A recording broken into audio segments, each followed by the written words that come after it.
All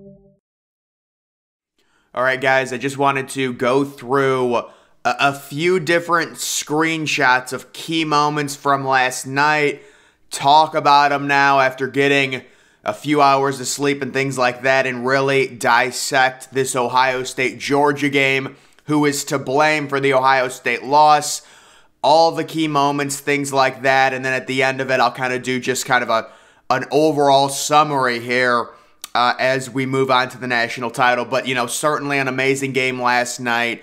I was live streaming for about 4 hours. I wish I was kidding. I barely can talk right now. But, guys, this is the first play I want to talk about it, and it comes down to Jim Knowles, guys.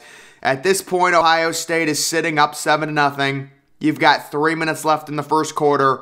Notice where Georgia has the football. The 25-yard line. It's a condensed field. They're basically in the red zone. I understand it's 2nd and 17. Why are you playing your defensive backs 10 yards off of the line of scrimmage if you are Jim Knowles on 2nd down? It's not even like this is a 3rd down pre-event, hold them to a field goal. This is 2nd and 17 in a condensed field.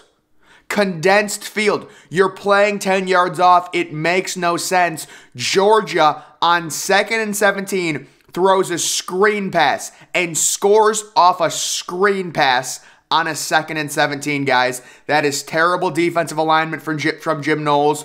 Unbelievable that even happened. When I saw that, that is the perfect situation if you're the defense. It's a condensed field. Use the end zone as a defender. It's harder to score in a short field, and you have them at 2nd and 17, and you're playing 10 yards off. You're having your defensive backs play 10 yards off. It simply makes no logical sense there. You can see there's a little, aerial angle of Ohio State's defensive alignment. I just do not understand that type of strategy. When even on 3rd and 17, it wouldn't be good because they end up getting a touchdown. But 2nd down, it's not 2nd and 30. It's 2nd and 17. I don't understand it. And then this play as well, guys. We're really going to do this with Ohio State where we're having a linebacker cover a receiver 70 yards down the field. Didn't we see enough of it with Tuf Borland and Devontae Smith? We're seeing it again. And there's Tommy Eichenberg. Tommy Eichenberg's a really good player, but he should not be running 50 yards down the field trying to cover a receiver. Again, just ridiculous. This is a very important play, guys. 3rd and goal for Ohio State. Here it is, 35-24. If Ohio State scores a touchdown here, the game is basically done. This play, we all know, C.J. Stroud just chucks it to the back of the end zone. Marvin Harrison Jr. gets leveled. They rightfully call the targeting penalty, and then they inexplicably take it off the board. Now, guys, I was live streaming during this. I didn't have my volume on, and I originally had thought they had called Marvin Harrison Jr. for illegal touching, so it was an offsetting penalty.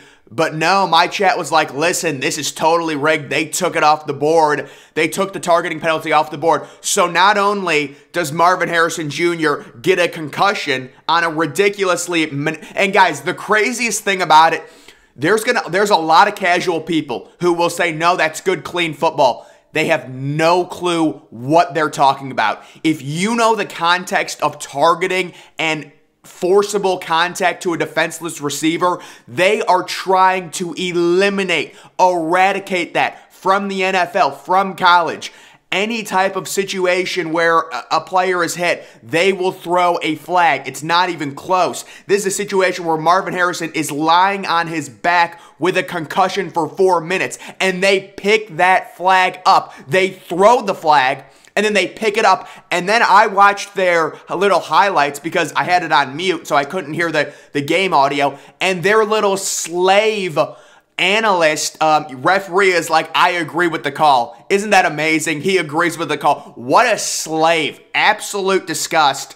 Guys, This is so ridiculous that this got overturned. Last night, I said it was one of the worst calls, and I wanted to sleep on it, but now I've actually gone further, and it might be the worst call I've seen in terms of targeting. But no, it's either this or the Shaun Wade one.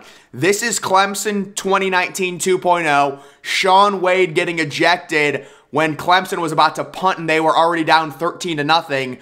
Or was it 6? I think it was 16-0. Either way, guys, so this is just ridiculous. It's a defenseless receiver. If you don't want to call targeting, that's all well and good. You know what you can call? Unnecessary roughness. That would be the other call that you would call if you really wanted to say, if you watch this play, and I can't show it because I have a copyright strike, copyright warning, and I cannot get another one. If you actually watch the amount of force the defender levels against a defenseless receiver, it is targeting 1,000 times out of 1,000. The idea that you would throw the flag and then overturn it is absolutely despicable. Absolutely despicable and absolutely disgusting. And obviously, guys, if you go back, the context, look at the 3rd and goal. If this play gets ruled targeting, Ohio State has 1st and goal at the 2-yard line. You lose Marvin Harrison Jr., which is horrible, but you likely punch it in 1st and goal at the 2, which would make it 42-24. And again, guys, I'm saying there's a lot of casual people out there who don't know what they're talking about when they're saying, oh, it's a clean hit. They don't understand the context.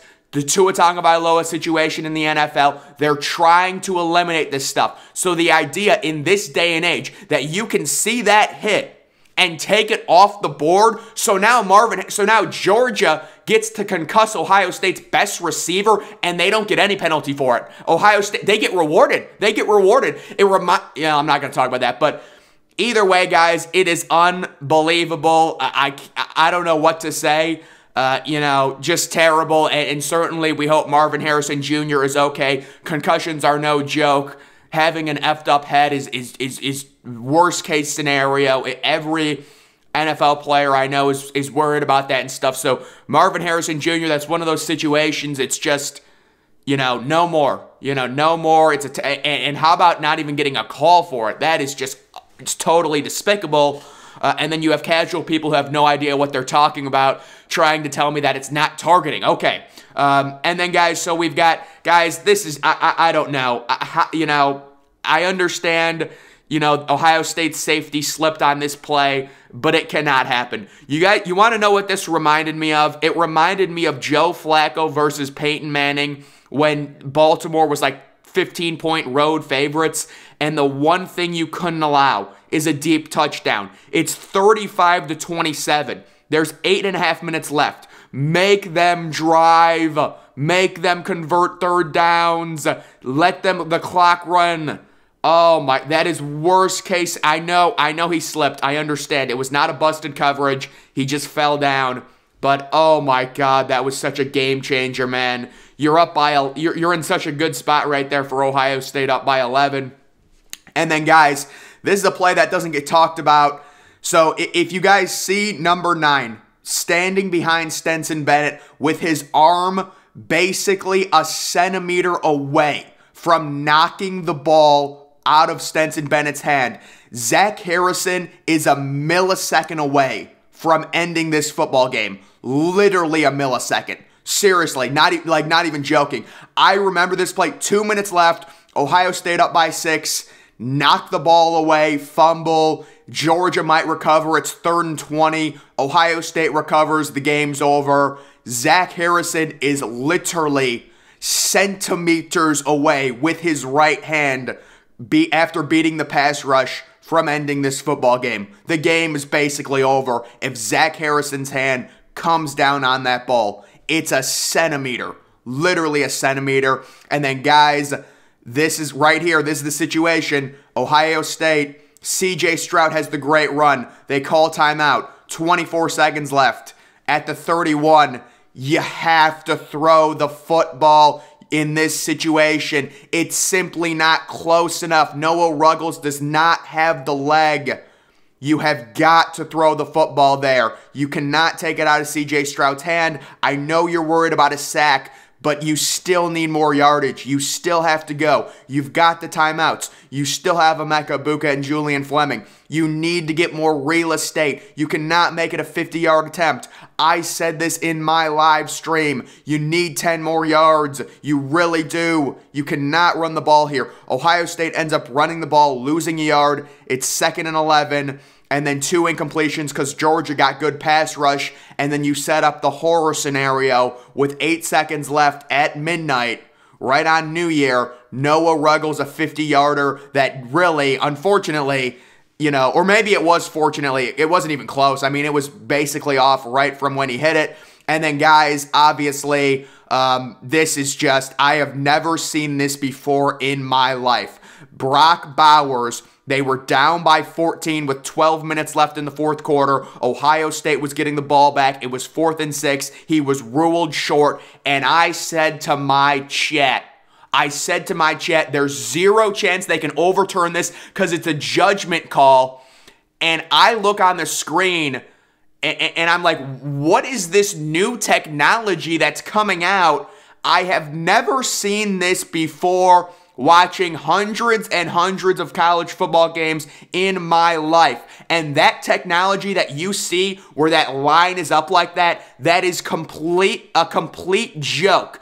Guys, if the ball is over the out-of-bounds area, the ball is dead. You cannot advance it. Even if his right arm or his left arm is inbounds. At least my interpretation of the rule. If the ball is over the out of bounds, that's why you have to hit the pylon when you're going in for the touchdown. You can't bring it like to the outside of the end zone. It has to be in the pylon or on the pylon. So guys, that new technology that because it's so crazy. I was watching, I said the second that they spotted that ball short, there is no way they can overturn this because it is a judgment spot call where he's going out of bounds with the ball and the ball is going out of bounds as he's crossing the first down marker.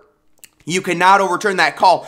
And then I see them bring out some weird technology and I'm looking and my chat's like, what is this? This is ridiculous. I'm like, I don't know. I've never seen this before, guys. Even as a college football expert, this, if you're someone that doesn't watch a lot of football, this has never been brought out before. They bring it out for this moment. It's a miracle. They have this technology, and the technology does not work because the rule is not as long as you advance the ball, at least as long as I have the rule correct. Once the ball is out of bounds, meaning the ball is over the out of bounds area, it is dead. You can't take the ball out of bounds, advance it, and get the spot up further. If the ball is over the out of bounds, it's dead. So the idea that this line is impactful and shows if it's over the out of bounds area, it should be dead. At least that is my interpretation of the rule. I did not have the volume on, but guys, either way, I've never seen this technology before. It is a total joke, and they call it pylon cam that they just pulled out. Oh my goodness, guys. And guys, listen, I don't want to get in on it too much because I am sure that Ohio State held Jalen Carter and other players. But guys, I could go back. There was a blatant hold on Zach Harrison. Like, they groped him. I'm not even kidding. Like, dude. It could not have been. I don't even look for holding calls, and I saw it as the play was happening. I was like, bro, come on. If you don't want to call holds, I understand it, but jeez. Either way, guys, I'd say those are some key plays.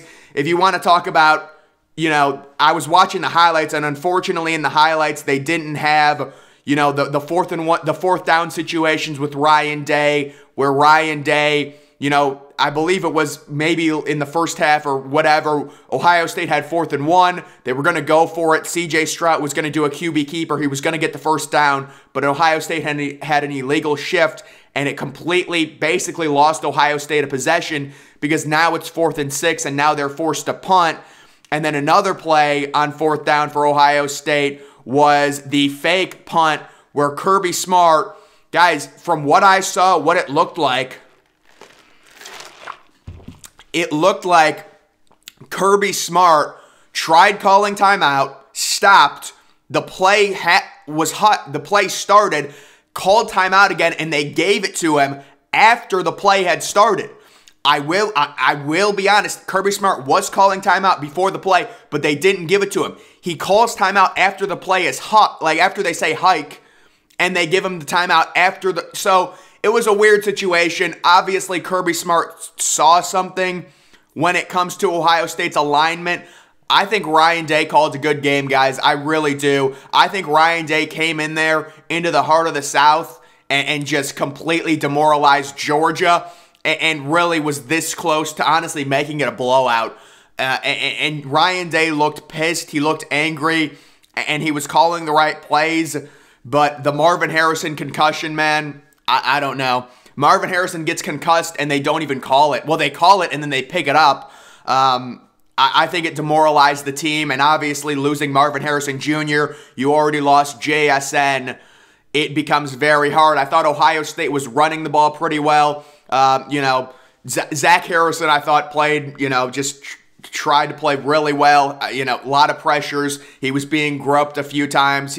Steel Chambers, I thought, played well. Tommy Eichenberg, I thought, played well. Cam Brown had a few really good pass defenses. I know Ohio State had some issues in their secondary. JTT had a nice pass defense, had some big pressures, probably had half a sack or like a sack total. Xavier Johnson, amazing, unbelievable walk-on. I don't care that he's a walk-on. He's like just such an unbelievable weapon because he's so good at finding the hole and stuff like that. Xavier Johnson really could be a running back, could be a receiver. He's just, you can say he's not a great athlete. It doesn't matter. He's just good. I don't know what to tell you. That's how it is sometimes. And I love recruiting rankings and stuff like that. But, I mean, Xavier Johnson is good. He needs to play. But either way, guys, Dallin Hayne, I thought, good. He ran hard. He had some good runs. Mayan Williams had an amazing run. Unfortunately, he was injured. That touchdown where he just rammed the ball over the goal line when he would have been stopped 3 yards short. Unfortunately, he was injured, but that was a huge play for Ohio State to get it in the end zone instead of settling for a field goal. Emeka Egbuka, great game. He had a huge third down conversion, on really a play that's not going to be remembered where he turned and actually got the first down when it probably would have been 4th and 1. He had a good game. Julian Fleming, no drops. I just think it comes down to Ohio State really having some big defensive lapses there in the second quarter. There was like a stretch where Georgia was just getting big run, big pass, big run, big pass. And I look back even on that second Georgia drive, I don't understand the type of coverage on a 2nd and 17 when you have a condensed field, why your defensive backs are so far off. I would have had them 5 or 6 yards. They run a screen pass. You stop it for a 2-yard gain. It's 3rd and 15. They're screwed. They're kicking a field goal. So I don't understand that, guys. I'm sure I'm missing stuff. I just kind of did this, quickly and stuff to try and recap some of the important moments of this game. There's a lot of stuff here. Both teams, I think, had 4 penalties, so it was a very even game. But either way, I just wanted to recap some of the reasons why Georgia won this game here over Ohio State. But guys, that's going to do it for this video. Make sure you're following me on Twitter. Link to that's always in the description.